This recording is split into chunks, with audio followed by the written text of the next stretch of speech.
to my channel. That's a blessing. Today I'm going to be showing you how to braid your hair now. So it's super flat, so it's giving style like, look at this, please, please. How else you going to get your wig flat if you don't watch this video? Okay, sometimes you're not getting the picture. Let us know about it. So I'm going to tell you all the secrets, because I've changed my technique and I'm not even going to keep that to myself. I want to share that with you. Are y'all seeing this?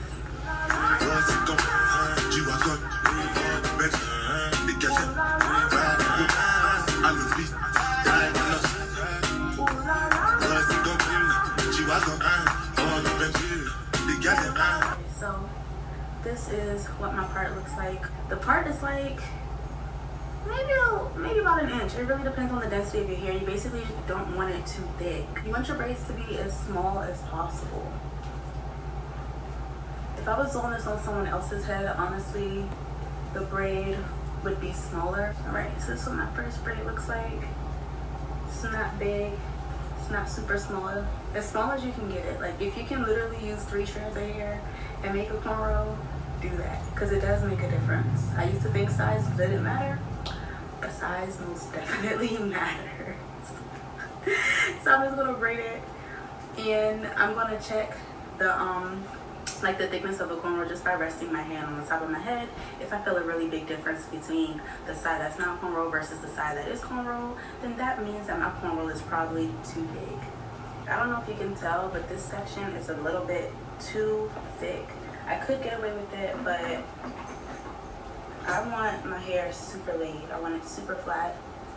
The mirror is right behind here, so that's why I'm not looking into the camera, because the ring light is actually kind of blinding me. So I thin that out just a little bit. I don't know if I can see like the width that I'm taking. So I know in my first video, I had questions about how to connect the cornrows, and I am about to show y'all that. But I want y'all to take note of how I don't braid all the way to the bottom. I probably braid halfway to like 3/4 of the way down, and I like to keep the ends out because it helps me connect the braids when I'm done.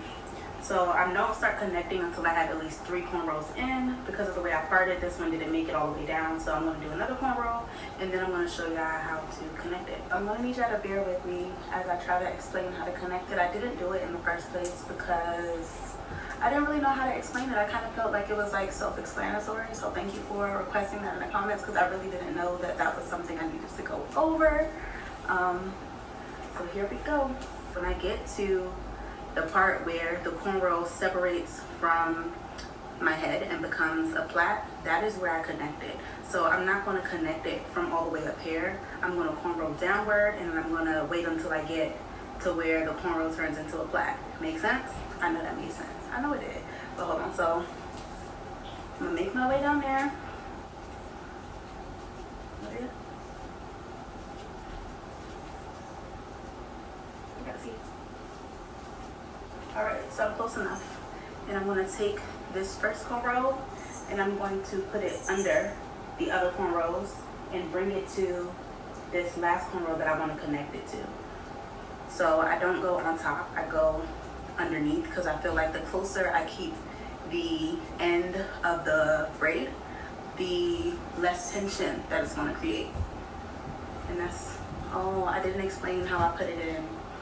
I'll show y'all on the next one. That was part 1 of connecting, I guess. All right, so I've got another cornrow in, and I connected it. And I showed y'all that we need to go underneath instead of above as far as where we're pulling the hair. So we're not pulling it over the cornrows, we're pulling it under the cornrows into whatever section you want to connect it to. Now I'm going to show y'all how I add it into the braid.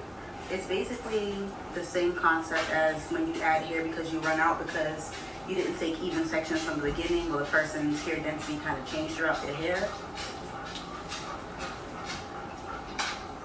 And so what I do is I pretty much add it to the thinnest sections, like the thinnest subsections, I guess. You know how you kind of part the hair into 3 and it's not always exactly even. You always end up with 1 or 2 sections that are thinner than the other.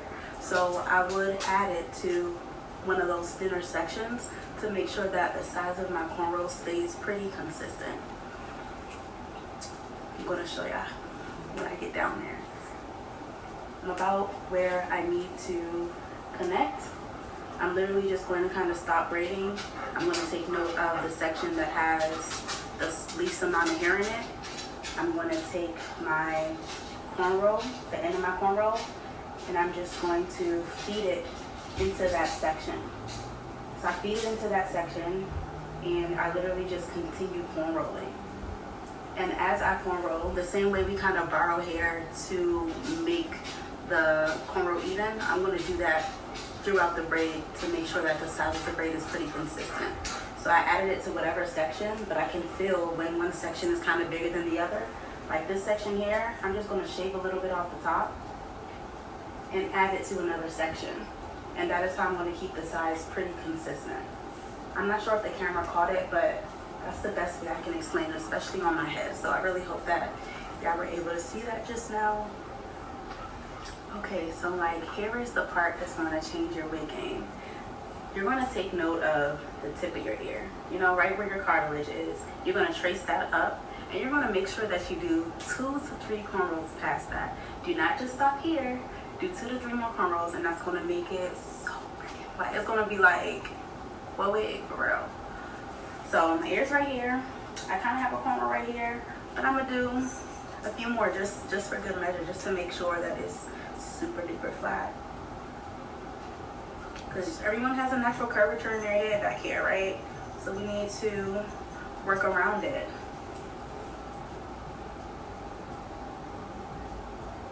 Like, because the top part is pretty flat, and then, I mean, everybody's head shape is different, but for my head, and a lot of people's head, it's like kind of flat here, and then it curves outward here. So the direction of the cornrow needs to make up for that. I'm going to place my hand at the top of my head. I'm going to check where that natural curvature is, and I'm going to see where my cornrow is. Like if I place my head on that last cornrow, think about a lump being right there. Do we want a lump up here, or would we prefer it in the back? We would prefer it in the back. So I think that we're good.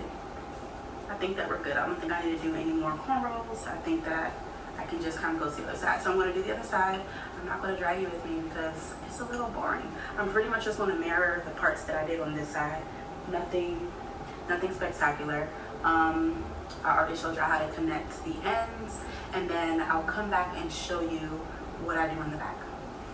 So I came to the bathroom and finished the other side, and I just wanted to show y'all, my hair is like blow dried all the way, so this is literally the flattest that it could possibly be. But look when I flatten the other side of my head. You see that there's not really a difference between the side that I cornrow versus the side that's just blow dried. That is exactly what we want. If there's a big difference, you're doing yourself a disservice, and your wig is not going to be flat. So do the right thing, take your time, and get it flat. Alright, so I'm about to do the back. I don't know how many I'm about to do in the back. I think 4 or 5. I'm gonna do whatever it feels like. So the back can obviously be bigger.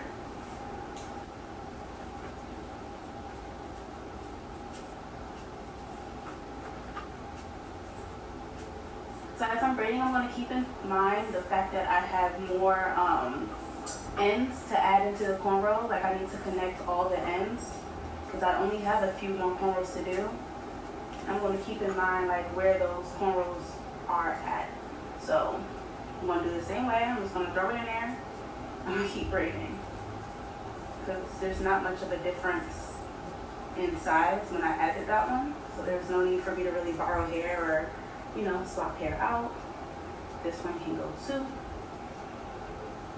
Like I'm basically going to connect it wherever I can connect it with ease without having to pull too much up or down. Like wherever it kind of falls into place, that is where I'm going to connect it. Do I have anything else to connect? This can go in here. For this one, I'm kind of splitting it and making the sections even again because the cornrow started to, you know, get a little lopsided. And then this one, I'll probably connect it to the very next cornrow.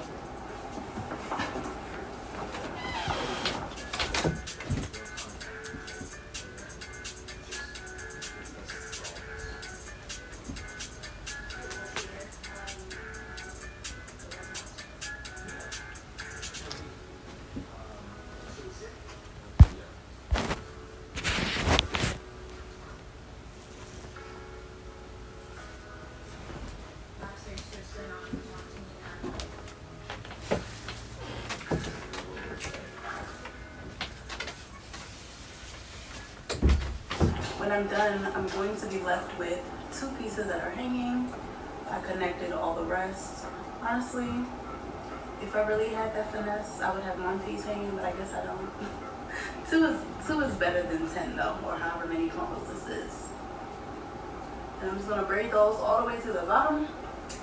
And then I'm going to sew my ends up. Y'all don't need to see that, right? I'm gonna show y'all just in case someone needs to see that. I don't think so, but just in case, you never know. So I've got a curved needle, already threaded it, and I'm just basically, the cornrows are on the left, so I'm gonna sew them to the right. I don't have a particular way, like I don't really know, y'all. I'm just sewing. I don't know.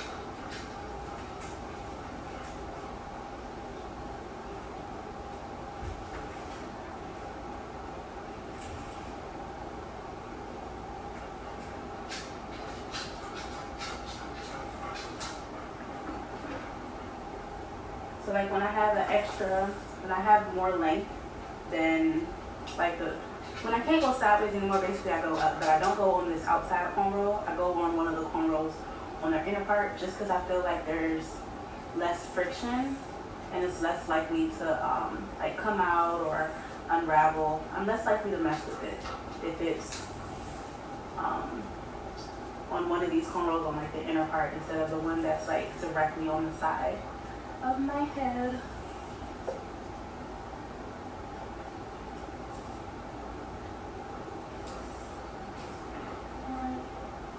I sewed as much of the ends in as I could, and now I'm just gonna knot it.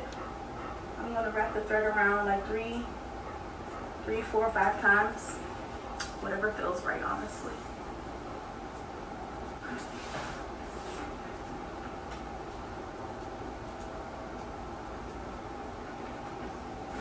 And that's it, y'all.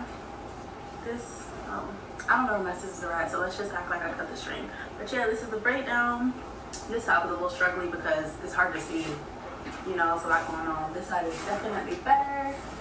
This is one more look at the back. That's all. I hope this was helpful.